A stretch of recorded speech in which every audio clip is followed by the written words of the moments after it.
Anda kembali bersama kami dalam Hot Ekonomi. Saya masih bersama dengan Pak Surya Dharma dan juga ada Pak Eko. Pak Surya, kita lihat kan saat ini juga ada janji politiknya Biden yang bilang bahwa dia akan mempercepat penggunaan energi terbarukan gitu ya untuk memenuhi target nol emisi karbon di 2050. Nah, kalau dilihat kan ini investasinya kurang lebih 2 triliun dolar kalau saya nggak salah gitu ya untuk mendukung program hijau itu. Sebagai penghasil bahan baku baterai begitu ya. Bagaimana ini dampaknya terhadap emiten yang nikel misalnya atau pertambangan, dan soal investasi gemuk ini seperti apa Anda melihatnya? Bagus sih sebetulnya, karena Indonesia itu kan produsen nikel terbesar ya. Apalagi kan kita ada rencana pembentukan Indonesia Battery ya. Jadi itu memang sangat positif. Jadi itu juga memberikan sentimen positif juga ya terhadap saham-saham misalnya yang berhubungan dengan nikel ya, seperti Aneka Tambang ataupun INCO ya, PEL Indonesia ya. Jadi itu memang suatu yang positif. Memang betul sekali bahwa Biden itu kelihatannya lebih condong ke green energy ya. Dan itu akan meningkatkan permintaan akan komoditas ya. Jadi kita menyebutnya sebetulnya tahun depan itu tahun komoditas harusnya ya. Karena di sisi lain selain green energy, kemungkinan juga kan tensi politik itu kan akan bergeser ya, akan bergeser dari Amerika tadinya dengan China, mungkin bergeser menjadi AS dengan Rusia ya. Itu juga membuat kemungkinan harga minyak bisa menguat. Karena seperti yang ketahui kan Rusia itu kan produsen ketiga terbesar di dunia saat ini, dan kebanyakan mereka mendistribusikan oil and gas itu lewat pipa ya. Jadi kalau misalnya tensi politik meningkat di sana, ditakutkan kan akan terjadi gangguan ya pendistribusiannya. Sehingga itu juga bisa membuat peningkatan harga minyak yang berpotensi meningkat lah kalau bisa terjadi tensi politik yang cukup tinggi ya tahun depan. Oke, Mas Eko, silakan. Ya kalau terkait dengan tadi ya upaya clean energy itu memang ya sebenarnya dari statement Biden itu kelihatan bahwa memang beberapa kebijakan Trump kemarin yang agak ya keluar dari berbagai kesepakatan terkait lingkungan, terus kemudian akan masuk lagi kira-kira begitu ya ini ya setelah nanti Biden memimpin kira-kira gitu, itu sudah memberikan sinyal kuat bahwa penggunaan energi hijau ke depan ya Amerika Serikat akan tidak hanya akan menjadi pelopornya begitu. Termasuk juga isu ini kan juga menguat di G20 ya untuk tahun depan gitu. Salah satunya adalah terkait bagaimana pasca Covid ini nanti masyarakat global terutama di G20 itu membangun kesepakatan baru untuk membuat kebijakan ekonomi yang lebih ramah terhadap lingkungan begitu. Salah satunya di aspek energi ini, dan saya rasa ini positif ya untuk ke depan. Jadi memang kita di Indonesia juga arahnya juga sudah mulai begitu. Tahun lalu kita mengeluarkan ya berbagai macam kebijakan yang nuansa hijaunya lebih kelihatan, dan saya yakin nanti setelah pasca Covid ini ya stimulus itu memang tidak hanya harus bernuansa digital, tapi juga nanti harus juga bernuansa lingkungan begitu. Kira-kira begitu Mbak Poppy. Oke, nah kalau kita lihat kan ini soal data Bank Indonesia sendiri ya, aliran modal asing yang masuk dalam tren kenaikan sepanjang November kalau kita lihat. Nah ini sejauh mana bahwa capital inflow ini berdampak positif ke ekonomi Indonesia? Mas Eko dulu mungkin. Oke, ya ini menarik ya. Jadi tadi dipaparkan dalam segmen sebelumnya tadi berbagai macam respon positif baik dari nilai tukar maupun dari IHSG ya terhadap situasi terkini ya, terutama menyangkut Amerika Serikat dan juga Indonesia.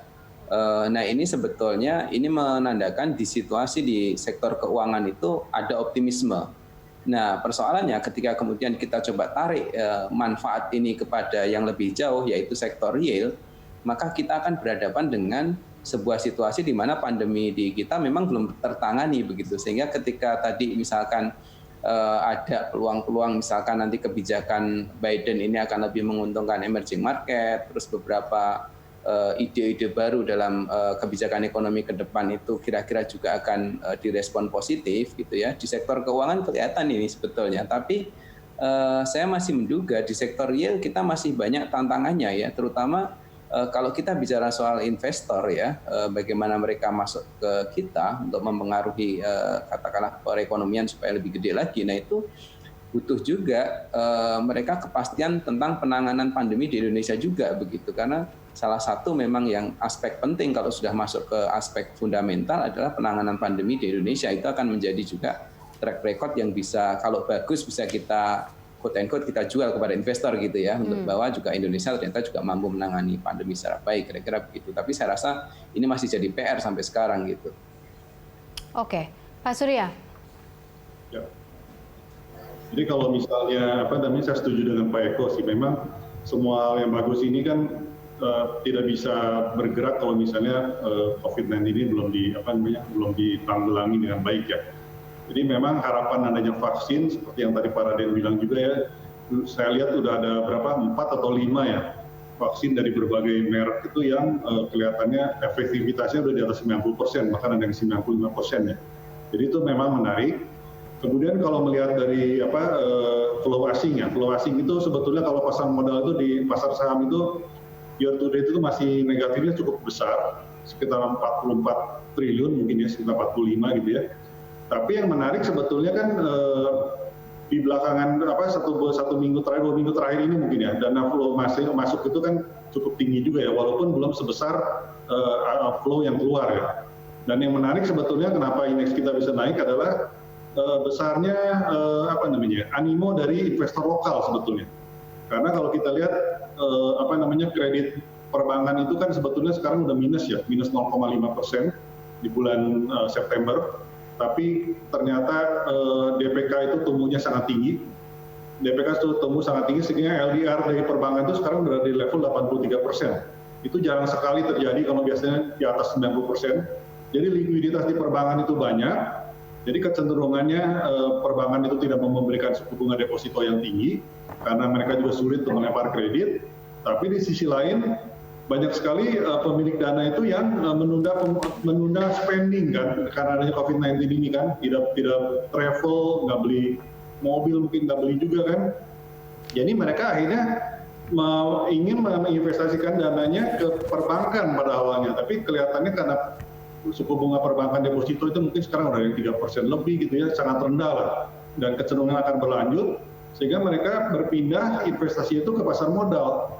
Jadi pada waktu kira-kira kuartal 3 itu, pada waktu dana asing banyak keluar dari pasar modal, saya perhitungkan kalau nggak salah sekitar 30 triliun ya yang keluar, tapi itu tidak membuat indeks kita turun di bawah 4.800 gitu. Jadi ini yang menarik, suatu anomali gitu, karena biasanya itu pada waktu asing keluar begitu banyak, indeks kita itu biasanya jatuhnya cukup dalam gitu. Tapi itu tidak terjadi. Jadi pada waktu indeksnya stabil karena investor lokal, dan ternyata asingnya mulai masuk di beberapa waktu terakhir, indeks langsung melejit. Bahkan sampai 5.750 hari ini ya. Itu di luar dugaan saya, karena saya awalnya juga menduga mungkin sampai ator hanya 5.500 gitu ya. Ini sudah suatu hal yang memang menarik ya, fenomena yang tidak terjadi pada waktu-waktu sebelumnya gitu. Oke, baik. Ini menarik sekali ya kalau kita bilang soal langkah pemerintah sendiri saat ini. Mungkin saya ingin Mas Eko mengelaborasi dan melihat ini. Kalau dilihat dari sisi pemulihan ekonomi nasional, sampai saat ini kan banyak sekali juga dana sudah mulai diserap, kemudian juga program-program ekonomi nasional juga terus digelontorkan, dan yang paling penting adalah bagaimana menjaga kesehatan karena COVID sendiri masih terus bertambah. Sejauh ini implementasi langkah dari pemulihan ekonomi nasional yang dilakukan oleh pemerintah seperti apa? Kalau kita tadi bicara dengan Pak Raden kan stimulusnya nggak cuma dari global aja begitu. Oke ya, stimulus dari kita memang cukup besar ya, cuma memang kalau dibedah lagi per porsi dari kesehatan, terus belanja sosial, dan juga untuk sektor swasta begitu ya, UMKM, ini persoalan utamanya itu realisasinya tidak rata gitu ya. Ada yang sudah sangat kenceng, misalkan belanja sosial, terus di aspek UMKM ya, tapi di beberapa aspek itu sangat minim begitu. Jadi yang ketimpangan di antara strategi ini yang membuat akhirnya optimalisasi tidak bisa dicapai ya secara maksimal, kira-kira begitu. Jadi memang setidaknya memang untuk beberapa aspek stimulus yang ada ini cukup membantu ya. Saya sepakat dengan pemerintah soal itu, misalkan mencegah dari peningkatan kemiskinan yang terlalu drastis itu memang terjadi begitu, tetapi ya belum cukup gitu. Kenapa? Karena aspek yang lainnya itu kayak misalkan di dalam sektor untuk korporasi misalkan, yaitu penyerapannya sangat rendah sekali begitu. Terus kemudian juga pada aspek kesehatan pun juga sebetulnya kita masih mengalami kendala, padahal ini jelas-jelas krisisnya itu dipicu oleh sektor kesehatan begitu, sehingga ya ke depan bagaimanapun stimulus fiskal tetap kita perlukan, dan ya harus bicara efektivitas begitu ya. Sekarang harus bicara efektivitas dan juga fleksibilitas begitu untuk mengalihkan. Kalau memang udah mentok nggak bisa, misalkan untuk korporasi yang itu susah untuk diserap, ya udah lebih bagus begitu dialihkan untuk sektor yang atau strategi yang lebih siap begitu, misalkan UMKM kah atau belanja sosial atau yang lain. Nah, sepertinya flexibility ini yang masih kita perlukan begitu untuk menghadapi tahun depan ya, karena kalau dilihat ya semester 1 di tahun depan sepertinya kita juga masih akan melaksanakan PSBB ya, masih akan ada berbagai macam pembatasan dalam kegiatan ekonomi kita begitu. Oke, Pak Surya, apa yang sesungguhnya kalau kita lihat sektor-sektor mungkin yang diuntungkan gitu dengan kondisi disrupsi yang terjadi dari sisi pandemi ini, apa saja sektor yang mungkin diuntungkan dari masuknya capital inflow atau aliran modal asing juga? Jadi kalau kita mesti lihat kan salah satunya kan vaksin ya, kepastian vaksin itu berarti kan ekonomi mulai bergulir ya. Jadi kalau ekonomi mulai bergulir, tentu saja sektor perbankan ini akan diuntungkan salah satunya kan. Karena perbankan ini seperti kita ketahui kan restrukturisasi kredit itu sudah mencapai di atas 900 triliun ya, sangat besar ya. Tapi dengan adanya dengan adanya restrukturisasi ini ternyata juga banyak sektor yang tadinya mestinya kolaps mungkin ya karena berkepanjangan COVID-19 ini, tapi mereka bisa bertahan. Jadi kalau saya lihat datanya dari BRI itu, dari yang restrukturisasi ya untuk yang 3 bulan, 6 bulan kan udah jatuh tempo ya. 97,5% itu kembali normal. Jadi yang kualitasnya kreditnya turun itu hanya sekitar 2,5% ya. Jadi itu sangat positif. Kemudian juga kita mesti lihat policy dari Biden misalnya kan, policy dari Biden ini kan berarti kan komoditas yang diuntungkan ya.